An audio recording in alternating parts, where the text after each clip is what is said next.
Recognition indeed. Cornley goes down as one of the best Nittany Lions to ever lace him up, and he goes out strong, moving into 4th place in points all time, 4th place in rebounds, 3rd in field goals made based on his performance Thursday evening.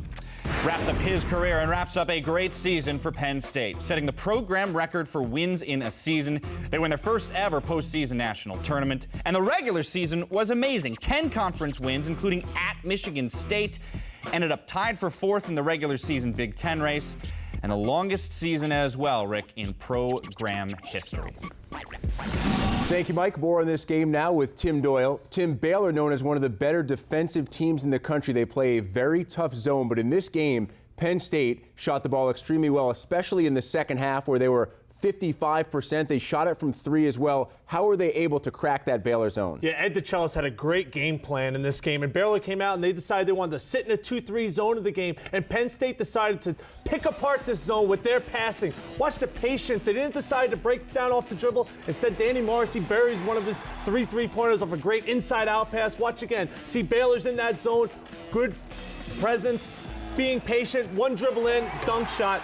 Once again, the Lions had a great game plan. It's just been a great year for Penn State. 27 wins. They didn't look flustered in this game. Battle did not have his best of ball game, but Ed DeChellis drew up a great game plan. Penn State came out in the second half, executed, shot over 55% in that second half, and they just had a great game plan. They came out, they did exactly what Ed DeChellis wanted them to do, and just what a great way to finish off their season. Here's a team that could have went into this NIT tournament and laid down, played dead, but they fought hard, and what an absolute great effort from the Nittany Lions. They really could have gone in the tank tonight when Taylor Battle struggled. Mike mentioned he didn't score for over 31 minutes, finished 1 of 7 from three-point range, but he had 7 rebounds, he had 6 assists, and he did come up big down the stretch, while Jamel Cornley, meanwhile, was a monster as he has been throughout the NIT. You talked a little bit about what a great season it's been for Penn State, an historic season in terms of wins for this year, 27 wins, a school record.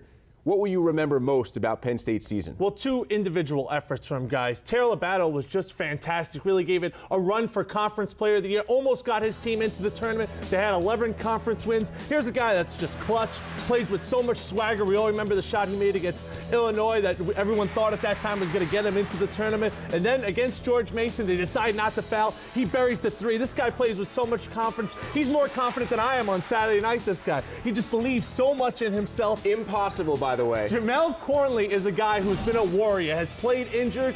Guy missed an NIT game. In his next ball game down in Florida, carried his team. 23 points, really playing with one arm. I mean, he's going to go down as one of the all-time greats in Penn State history. Really left his mark on this program. And let's be honest, the guy's 6'5", 240 pounds. Just gave it everything he had, 100%, Mr. Intensity, and Ed DeChellis came into the season with a lot to prove. I think these 2 guys really put the program on their back, and just an unbelievable year. If you would have been sitting here before the season and said Penn State's going to have 27 wins, win an NIT tournament, I would have told you you were crazy. But these 2 guys really shouldered the load. Stanley Pringle, Andrew Jones really came on late in the season. I think they're taking the right steps forward, and now it's Battle's team. Cornley hugged him after the game and said, "This is your team, my man." So now Battle has to carry the torch for the Nittany Lions. Not only good news for Penn State, but possibly good news tonight for Michigan State. Why? We've talked so much about the similarities between this team and the 1979 team, which won the national title for Michigan State. That year, a Big Ten team, Indiana, also won the NIT. The last time Big Ten teams won both the NIT and NCAA national crowns.